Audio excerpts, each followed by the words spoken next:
one podcast in the world that helps athletes become the best they can possibly be by developing proficiency, assisting their passion for the game they love. I am very own host, Coach Laurie, aka Seville, and I got a very, very special guest today. And with that, today is episode 105, 105. We come a long way in a short period of time. But with that, we're going to have some questions that you guys might want to know. How do you prepare for the next level of baseball? And next level can be high school, college, baseball, whatever, or pro. And another couple of things we're going to talk about also is what are some things you can do to prevent injuries and stay locked in? That's a challenge. And the last one is this. We're going to have two. We'll ask my guests, what are two things you can do to look for the right college? Because a lot of guys are trying to get to the next level. What are two things you can do to position yourself to be at the right college? Not at any college, at the right college. Because anybody can go to school, but is it the right school for you? And today's guest, he has been drafted by the very own Tampa Bay Rays, the 14th round in 2013 draft. He also played for High Point. So that means that guy's pretty smart. He was there, it says 3 years, but he was a pretty smart guy. With that, anybody go to High Point, you can't nobody, you got to be pretty smart to go there. Also, he made his major league debut 2018, and he had a very short stint with the Los Angeles Dodgers and also the Rays in the AAA farm system. And also, right now, he is a free agent as of now, and he's looking to get back in. And his very own Jamie Schultz. How are you doing, Jamie? I'm doing well. Thanks for having me. Man, appreciate that, man, coming on. I've been trying to catch you, and I finally caught you, so I need to go ahead and do rapid fire. We going rapid fire. That's rapid fire. Jamie, thanks again for coming on episode 105. I got a question for you. The first question is this, going to High Point, I don't know much about your high school career. Was you always a pitcher, or did you play another position when you came out of high school? So, I was a center fielder primarily. What? Pitching was kind of like I could throw very hard and I had a really good curveball. So, pitching was kind of the second, I guess, position for myself. And I always thought of myself as a center fielder and hitter going on to the next level. But Wow. I was actually verbally committed to U Albany to play two-way. So, I was going to Okay. pitch and play center field. I'm from up that way in upstate New Okay. York, and New York. in the back of my mind, I really wanted to kind of get away from the colder weather and play for some elite teams. I remember getting letters from like, LSU, Maryland, but there were no like real offers where they were like, "Hey, Right. come down and visit. Like, Right. we're really interested." Um, so it was kind of not until going into my senior year that I guess I was really discovered. Okay. Um, I was pitching down as a guest player in East Okay. Cobb at the Wood Bat World Series, Okay. and I ended up throwing like an inning and two thirds against the Georgia Stars. And I believe it was like, you know, Jason Hayward and Tim Oh, Beckham in that team, and I did really well. really? I struck out three and then broke a bat, and then it torrentially downpoured and the game got rained out. But those, you know, sub two innings, all of a sudden I had a bunch of college coaches come up to me like Wow. VCU, BMI, Old Dominion, and High Point was one of those, and they were like, "Hey, we want you to come take a visit, like check us out." And basically was like turn around on the spot. I went to High Point because one of my teammates was committed to go there, our shortstop, and Cool. I went and visited, and all of a sudden it turned into, all right, I think I might be going to High Point. And again, it was kind of like yeah, you can play center field and pitch, like, but like we could see all this happening, and then I just turned around and ended up signing my letter of intent to go to High Point. Cool, man. I didn't know that you. So like I said, I didn't get a lot of information just before we came on the air. I didn't get all this information because it don't give you a lot. But it's okay. I didn't know you were a center fielder Yeah, because I was a center fielder. But there's no way on earth I'm pitching. Period. It wasn't gonna happen. It's not gonna happen because I ran a 6'4" 60 and I can run and I can bunt and I knew how to hit. I know I'm kind of like Ricky. I spoke in third person quite a bit and I was a little crazy. I was kind of when I got on the field, I was a little loco. I was hey, crazy, you, man. you need something to set yourself apart, man. It's Yeah, all about confidence, right? If you're confident in yourself and you think that you can do it, like it goes a lot further than people think. And right. there's a difference between seriously cocky and bringing other people down, but like that self confidence in you and knowing Right. that you can do it goes a long way. So, Coach, I'm sorry, Jamie. So, tell me this. So, what's the difference between having faith and confidence? I think faith is trusting in the failure as well. Um, you know, I like that. faith itself is belief, but at the same time, there's not always going to be a 100% win rate, especially in baseball and in life in general. But like Right. that faith that things are going to work out and you're going to get to where you want to get is different between confidence. Confidence is going in there and saying, I'm going to bat 1,000. I'm going to hit the ball 5 feet. But at the same time, that you got faith on the side too. You're like, I'm being Right. realistic about this. Right. I'll take Right. my lumps and I still know I need to come Right. out on. Right. Right. Right. That's good because I was like, because you know how some people you've been around a lot of guys. I'm quite sure playing baseball at that level, you see a lot of people with cockiness, not confidence. Mm-hmm. And I'm like, dude, come on, let's. There's nothing wrong with that, but it's just there's a thin line. That's what I'm trying to say. There's a thin line, and when you're always talking about yourself and always talking about you and no one else, not the team, then we got problems. So which leads us to that next question, the character thing. Let's talk about character. Since we're talking about it, let's go ahead and rip it. Talking about character, it's one thing I'll tell my listeners to make sure that the young listeners that going up to the next level, character is one of the most intangible number one things that coaches look for.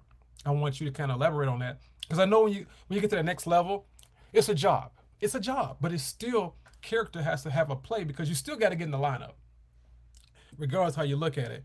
How important is having good character going D1 or going to play MLB? How important is that to coaches?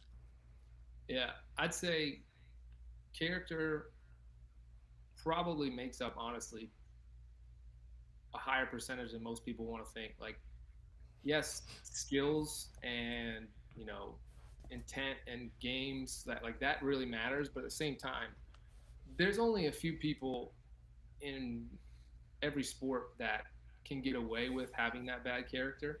You know, if you are not the top 0.5% in your sport, like there's no way that you're going to get around it. You might get a chance, but to stick around and really develop and be where you want to be, character plays a huge role for the rest of us, right? Um, I think people can also tell if it's genuine or not. So that speaks volumes to itself. Like if you Right. come up with intent to help others and develop yourself on your own and really just put yourself out there to fail, like I said before, like Right. everyone can see that, doesn't go unnoticed, whether Mm-hmm. it's little league. I mean, you see on Sports Center, like it's a great story too. Like they hit a batter and they go and check on them and genuinely make sure they're okay. Like our job is to beat your opponent and play really well, but at the same time, it's a game. They're having fun. You're having fun. Like you can't let all this animosity get in the way Right. of winning and in the end losing too. Like Right. if you sat there and lost the championship game, think about how that makes you feel, man. Like Right. yes, you can celebrate, you've obviously won and you've succeeded, but at the same time there's someone going home who's feeling really bad about themselves. And Right. I think character, and you can tell different teams, like you know high level D1 teams, they won't deal Mm-hmm. with the drama. Like if you're a Cool. player that comes in and they sit there and they don't have to worry about what you're doing off the field and Right. what you're going to be doing to get better, then it makes it so much easier.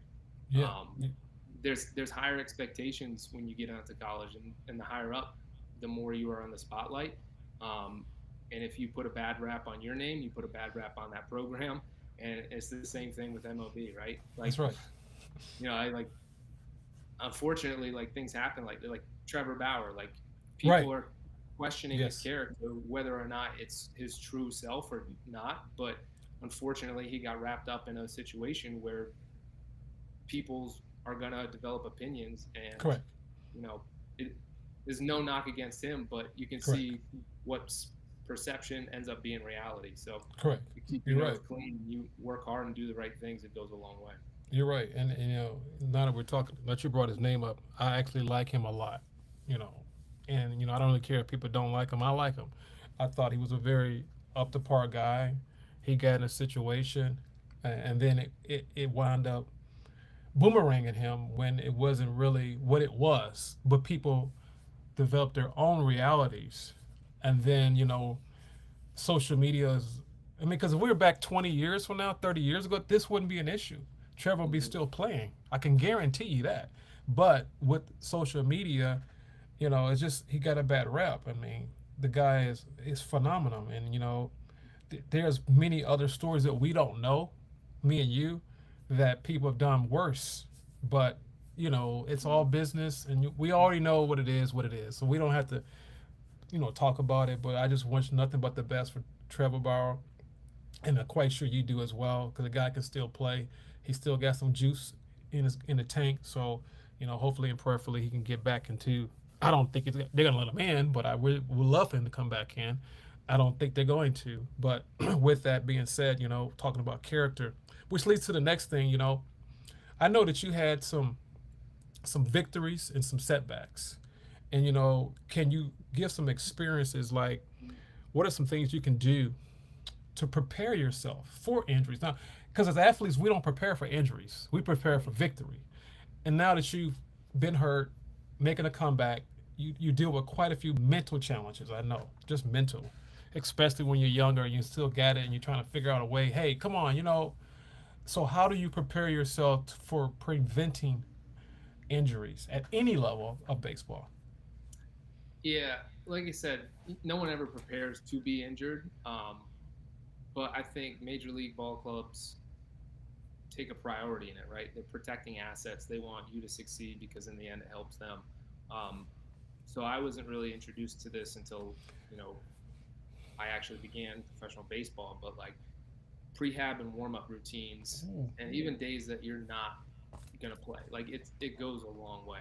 prehab, rehab. If you look at like Paul Skeens, I know he's got an interview out there where he sits there and talks about how much he was dying through his warm up and preparation to throw the first time he got with his guy, and they were like, "Hey, this is what's going to keep you healthy. This is what's going to add longevity to your career," and it's so much more than just pulling your arm across and Right, spinning your right. shoulders around. Like, And bands.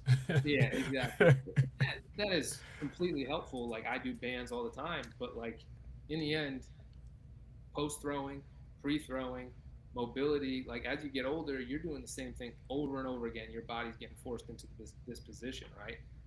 As a young kid, one of the biggest things that I talk about is playing multiple sports. Right? Come I on. never had the injuries when I was playing soccer, playing basketball, playing baseball throughout the whole year. And you would think, man, like my workload's insane. Like I don't have a season off, but like I was putting myself into a better position by playing those sports, right? Right. Soccer, I'm moving laterally both ways. Basketball, creating force through the ground and jumping up and absorbing, and everything starts to get stiff and pushed in one way when you're consistently doing this and this and That's this right. and this. That's right. And all of a sudden, like I started realizing I got to do a little bit more to prep my body for these days. So Wow. corrective exercises, um, not so much stretching as it is mobility, right? Like Mhm.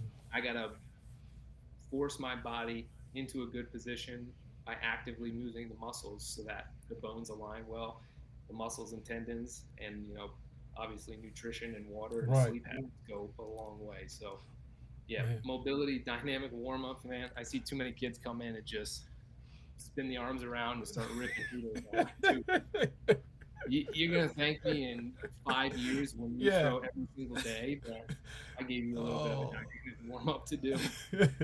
Jamie said, that's funny, Jamie, because you're right. Because I coach travel ball here in South Florida, and I'm like, you guys, let's do our dynamic warm up. Let's go. And they looking at me like, Coach, I'm ready. I'm like, dude, you're not ready. And then all of a sudden, five in the minutes. sixth, the sixth inning, there, Coach, my arm's hurting, Coach. My arm's hurting. I'm like, okay. It's just, come on. It's just, I know. I'm laughing because you're right. You're 100% correct. And I just had a podcast a couple weeks ago, about a week ago, and one of the guys I had on, his brother plays AAA ball. I think with the Padres. I'm not for sure, but he played AAA ball, and it's interesting because he talked about what you just said. And this is like a week ago, Jamie. He talked about prehab versus rehab. That was the first thing we talked about, and I was like, man, we don't talk about stuff like that. We just don't talk until you get hurt. And Yep. then I'm like, what if we had prevention? Prevention, but the key is we got to be willing to take it and listen and do it. That's the problem because we're young, we think we're Superman, and nothing's gonna Mhm. happen to us, you know. And that's something that I thought that would be pretty good, you know. Since you had an opportunity to go play with High Point, how was that experience going into that level, coming from high school, from New York to High Point, and playing at that level that prepares you for the next level? Uh, I think, honestly, the transition was pretty easy. The coaching staff really um, laid everything out on the line for us. Okay. My head coach there, Craig Kozart, um, he's a very Christian man. He's got core beliefs through his, I believe, is his dad and his grandfather both in the military, so it's run very strict. And I think that kind of just first fall season of practicing strength training, all that stuff, kind of broke down a mental barrier where I'm like, dude, if this is like the training, then playing the games is not going to be that tough. Like Right. we had these things called Hell Week where we come back from like winter break and they'd kind of be like, hey, did you do your work while you were home? Right. And it was like 5 a.m. wake ups out on the field in the freezing cold, like sprinting and kind of pushing those limits on how much you could do.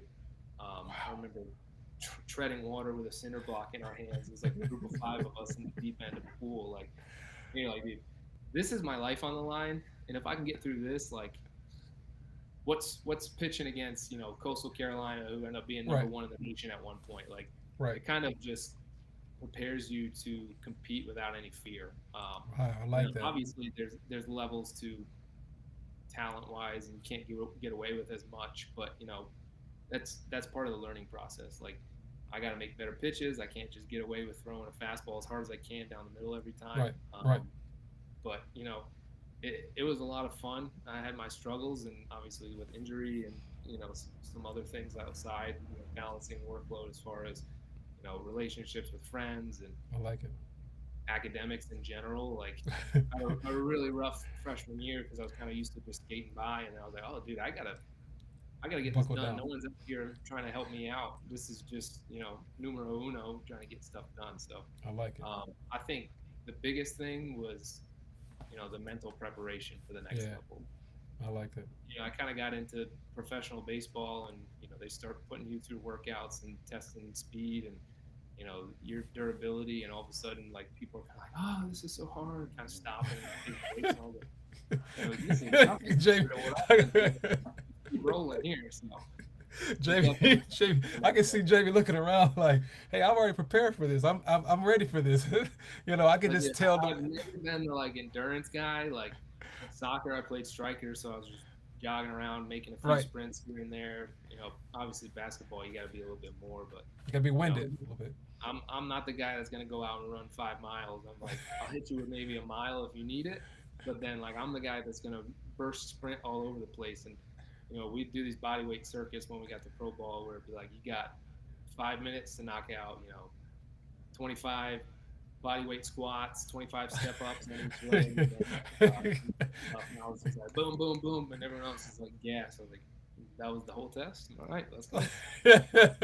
Jamie, we got Jamie Schultz on the You Going Pro podcast, episode 105. It has been a blast. We're having a ball. I like that, Coach. I mean, Jay, I keep calling you Coach Jamie, Yeah, and I'm coach too right now, man. I got my own business for some baseball yeah, training. I I coach high noticed school, that. so I, I I get know that's. coached. I'm like, I'm calling him Coach. Like, why am I calling? Because I looked at your stuff, and it's like you look like a coach too, and no disrespect. You still have some gas in the tank. You can still pitch. I don't want to mess that up. You can still go out there and do your thing, whatever God wants you to do. But it's just good, man. You talked about character, prehab versus rehab, and also there's another thing that you didn't talk about yet. How was that your first day at spring training when you got drafted? Let's talk about that.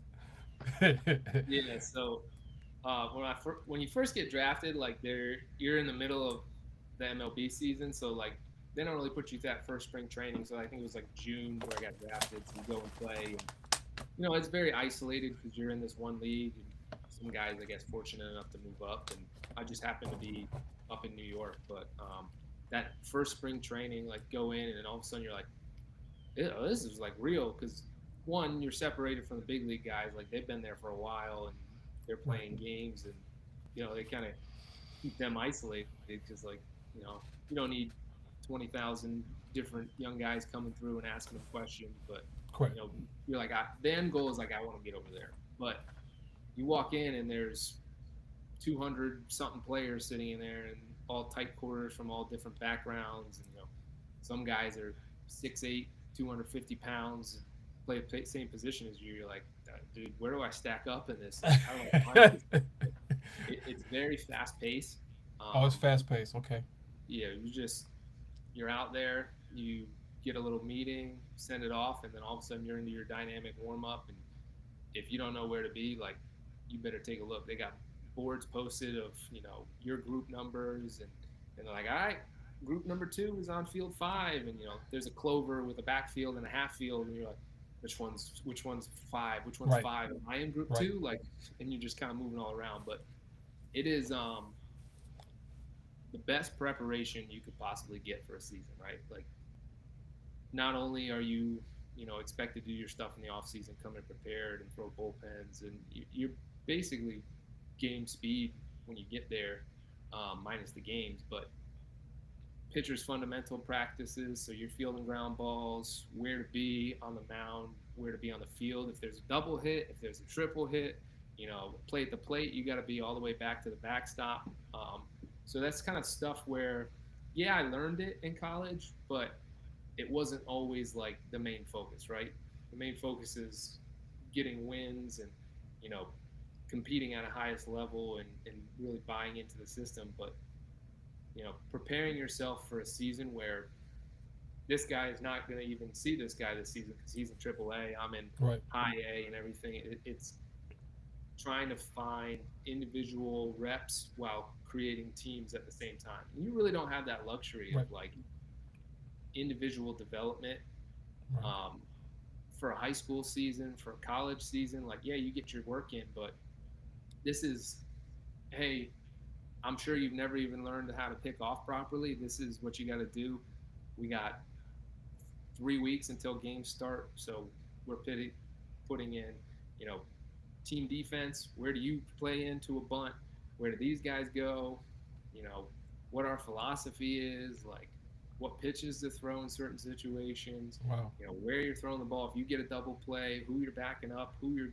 There's just so much that goes into it, and those field coordinators and everyone that puts that stuff together, they got a lot on their plate, and they live for that. And so Mm.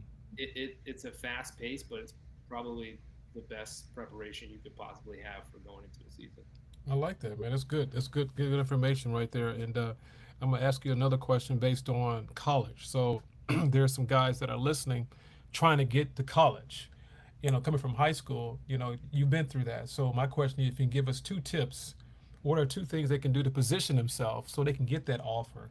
And also, please, Jamie, tell them the difference between an offer and playing on a team. Because everybody thinks they get an offer, they're going to play. But I'm going to let you tell them and not me tell them. So give me 2 tips to position yourself to get that offer, D1 offer, and also what's the difference between an offer and making a team? Yeah. So honestly, like, probably the first thing I would have touched is how much time do you have till you play, or like, do you want to play immediately, right? I'd say probably that's the biggest thing. And kids have a tough time kind of being real with themselves. Like, everyone wants to go to UNC, everyone wants to go to LSU, but again, we're talking, this is the top 5%, right? Correct. And especially now, we just lost, you know, spots on those rosters. So it went from, 26, 27 to now it's at 25. So you think every player that's at UNC, every player that's at LSU, that was the last guy up, probably lost a spot. Not to mention, new guys coming in. Obviously, Correct. people graduate and people get drafted. Transfers. There's less space for those, for everyone. So it's the trickle down effect, right? This guy goes to a little less of a school. This guy goes to a little less of a school, and it's just creating, a a tougher time to get there. But you have to be real with yourself on what you expect, right? If I go to UNC, even if you're a top ranked guy, there's no guarantee you're going to play. I could be their number one choice at this position, but the senior that hit 360 and had 12 home runs is going to play over you unless Right. you legitimately go in and beat them out and do something crazy. Like it's really changed the landscape of everything. So Right.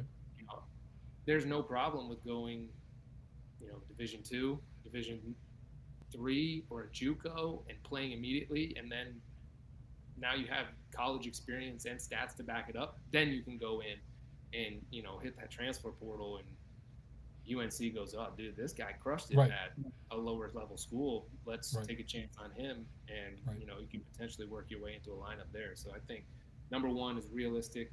How long do you have to get on that field? Do you want instant play, or do you want to hang around and just say I went to UNC and then play your last 2 years, right? Right. I think the second thing is where locationally do you want to go, right? I knew I was a guy that wanted to get out of the Northeast. It took me a while. And you talk about having faith. Like, I didn't sign my legitimate letter of intent. It was just kind of a verbal thing. And then, I just kept going about my business and Yeah. eventually found a new place to land. But I knew I wanted to go south. I didn't know North Carolina was the end, but like my dream school was Florida State. Right. I think I did everything right. I threw really well. I played. I hit a bunch of home runs. I stole a bunch of bases. I batted well. I fielded well. And I sent everything I could to them. I said, hey, I'm a right-handed pitcher and a center fielder. I hit, 500 my junior year. I topped out at 94, 95. Like, do you have a place on me? And I didn't hear anything from it. But, that wasn't in the cards. And so I just, and it's like when you least expect it. I wasn't expecting to get 4 recruitment trips offered to me to go see these schools after I pitched under 2 innings at a Right. tournament. I was just like, oh, Right. let's go, you know, have some I fun like and it. hopefully win something. But it comes at strange times. But yeah, um, definitely like the recruitment offer and playing on that team is a conversation that you can have with them too. And it's Right. like nothing's off the table with having a conversation with these guys, right? Like Right. if you go in there and say, "Hey, what's the expectation you have of me? Where do you see me fitting in with this team? And how can I make that a reality?" They're going to give you the answers. If they think you need some development, we can see it happening down the road, they're going to tell you that. But if Right. you're a standout guy and they're like, "Hey, you're our number one guy. Like we want you, and we think you're going to start freshman year," like it's a pretty good indication that you're probably gonna have a chance. But again, it's Right. all about preparation and don't just sit there and go, all right, I signed the letter of intent. I'm going to my favorite school. Right. Easy living from here. It's you still got to develop and earn that spot because Yeah. nothing is just given to you. That's right. Hey, thanks, Jamie. I appreciate that. I got two questions before we close out. Quick question: who is the four Mount Everest players of all time for Jamie Schultz? Could you give that to us? Four. Because Yeah, I got one more question, then we're gonna close out. I got you. Um, Four. I'm gonna start off with And why? Barry Bonds. Oh man, He's the greatest hitter of all time. I don't care what you say about steroids, anything like I'm that. with you. I'm with Barry you. Bonds has 2 careers before he admitted using PEDs and then after, where he would have been a Hall of Famer regardless if he did use them. Regardless. Regardless. The fact that he was so feared and his mentality out there just goes beyond measure. Like I think I read a stat the other day was like he had like a 0 for 23 stint or something in a certain time period. His on base percentage was like 700 because he Yeah. didn't walk 26 So many times. Like times. Yeah. it's insane. Like the guy's in a slump and they're still like, yeah, greatest hitter of all time. That's Barry Bonds. Who else? You got three more. I'd say Derek Jeter, simply Okay. because he was my favorite. He was my idol growing up. You talk about Derek Jeter. character, talk about playing the game the right way and Derek winning in Jeter. general. Like people harp on him all the time for the Gold Yeah. Gloves and the errors and stuff, but like he made plays that shouldn't have been made in Right. big moments that Right. Right. That directly led count. to the World That Series, count. like the flip, the catch, like the jump throw in general, just basically started a brand off its own from Jordan being like jump Right. man, like That's right. wingman, all that stuff. Like, yeah, that's crazy. Um, and again, character kept his nose clean, Right. clearly still had fun. You look at his dating history and all that stuff, and like the endorsements and everything that he's done. Like he lives a good life, and he's separated the two, where he probably was in That's the right. toughest position to do so, playing in New York at that time. Okay. Two more. Um, Who else you got? I got Jackie Jackie Robinson. Robinson. Yeah, dude. Oh. So it's funny because my yearbook quote was, a life's value is how it's affecting another. I'm like drawing a blank on the direct quote, but like your value is on how much you give to another person, right? Like Right. everyone's equal, but again, we talk about character. I actually have two Jackie Robinson's books. One for the older generation, an adult read, but then I have kids books that my Like kids this read all one. the time. Yeah, yeah, exactly. And then I got a kids book, Who Was Jackie Robinson, and my oldest boy is 6 now. Okay. I have a 5-year old, a 2-year old, and 1-year old, and my oldest two read it for like a year straight every night before bed. Wow. And then my 2-year old just started getting into it, and he goes, Wow. "Where's Jackie? Where's Jackie? Where's Jackie?" Like, I love he it. I love loves it. it. I love it. One more. Who you Yeah. got? Shoot, I gotta go pitcher, man, because I was a That's pitcher. what I'm saying. I'm sorry. No picture. It's a toss up, man. Like I could That's do, hard. dude, because one, Roger Clemens, two, Pedro Martinez, Oh, everybody loves Nolan Pedro. Ryan, and Randy Johnson. Those are mine too. That's what I gotta choose from here. Um, So if you had to pick one to start, and you had an honorable mention for number five, who would you put your? Who's gonna be your starter? Because that's a hard pick. yeah, That's hard. Because honestly, Pedro's, you got. I honestly think Pedro, man. I think Pedro, one, That's the what I'm saying. mentality, two, the big game pitching. Like Yeah. he just understood the game at such a deep level, and just one, the control, two, the change. I mean, possibly the Pedro. best changer ever there. But then another guy who's 5'8", 5'9", just like me, that threw absolute gas and wasn't afraid of anyone. Like just a dog mentality out there. And And I he think, wasn't that big either. yeah, like he's just a little guy out there. Just I'm gonna do what I need to do, and it's blasphemy too because I grew up a Yankees fan. But like, Okay. dude, he just like coming up and in, and He didn't care. Pedro. Yeah, I'll put Pedro Pedro. on. Okay. That's good. And one last thing I want to ask you, since you play for Tampa, you're still a free agent, you still have opportunity to play. Can you share a moment when you were pitching that you can share with the audience, a moment you can never forget that happened to you under the lights, being in the show that you can share? Just a moment, and then we Yeah, close it out. Because I mean, I want somebody to remember something you did, that was really just, you was like, wow, I'm in the show, and this yeah. happened. Because you got a Honestly, good team. Tampa was so good. They were good. They got a yeah, low budget, but they had a great team. yeah. I think honestly it was my debut. Um, I got called up when we were at home. We were in Okay. like an 8-1. Um, we were leading like 8-1 in like the eighth or ninth inning. I was like, oh, it's like the Orioles at home. I'm like, I got to pitch in this game, right? Didn't pitch. Ended up traveling with the team all the way to Oakland from Tampa. So I'm like, all right, well, going across the country for the first time like this. Right. And I warmed up on the first night, and it was against my buddy Chad Pinder, who I played with in the Cape League, and I Okay. didn't end up going in. I was like, all right, thank goodness I didn't want to pitch against my buddy. It was my first time. Like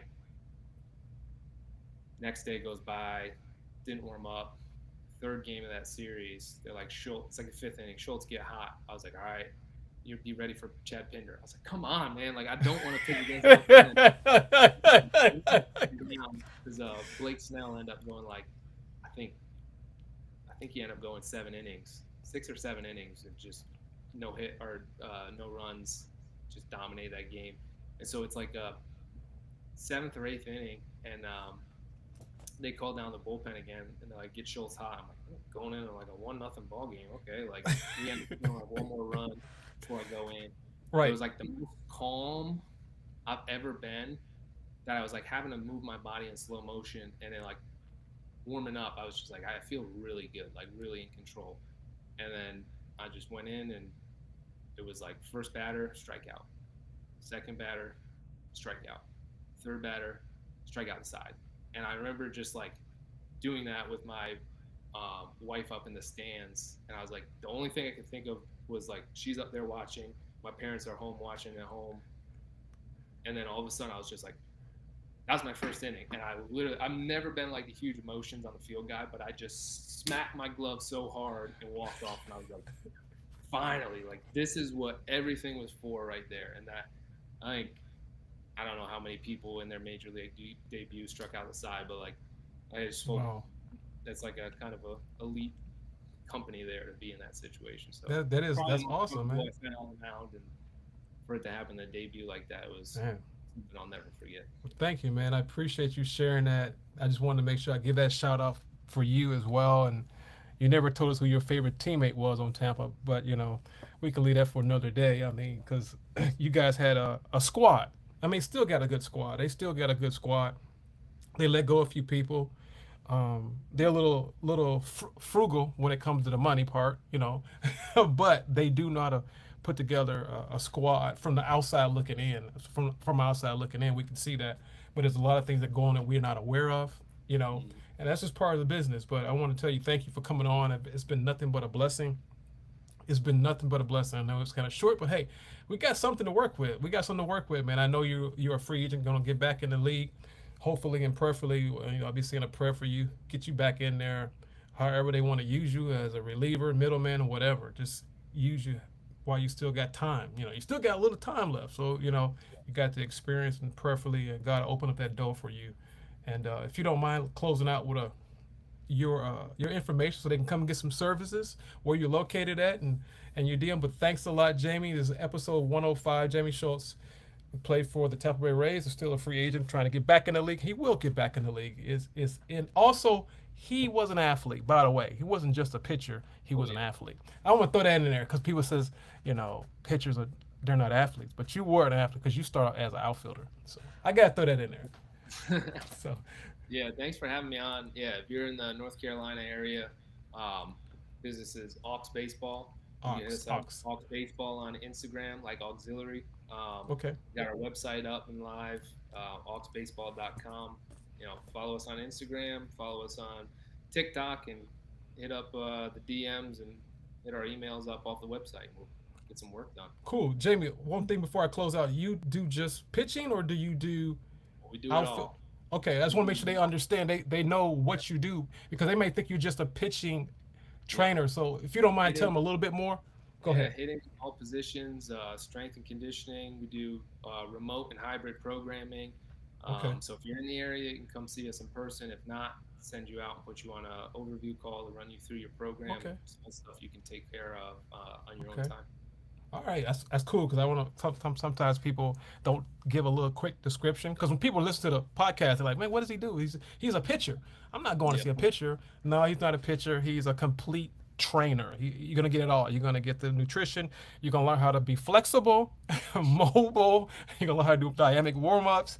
You're gonna learn all of this today. But thank you for coming on. We had Jamie Schultz, MLB pitcher for the Tampa Bay Rays, and he also is able to give some training right now. I hope you guys enjoyed this podcast today, the You Going Pro podcast. But I'm going to close it out with this. I always ask the audience a question, Jamie, all the time. Where are you being led? What direction are you going in? What is your vision? Where are you being led? And L stands for lead. Has a letter called L. L stands for listen. Listen to everything Jamie and I talked about today. That's a problem with a lot of people today, younger people. They don't want to listen. You've been there. You've walked the walk. You did your due diligence. Listen to him. L stands for listen. Listen, because faith comes by listening. You got to hear it. Hear it over and over. Faith comes by hearing. Hear it over and over and over and over. And after you hear it, I want you to execute. E stands for execute.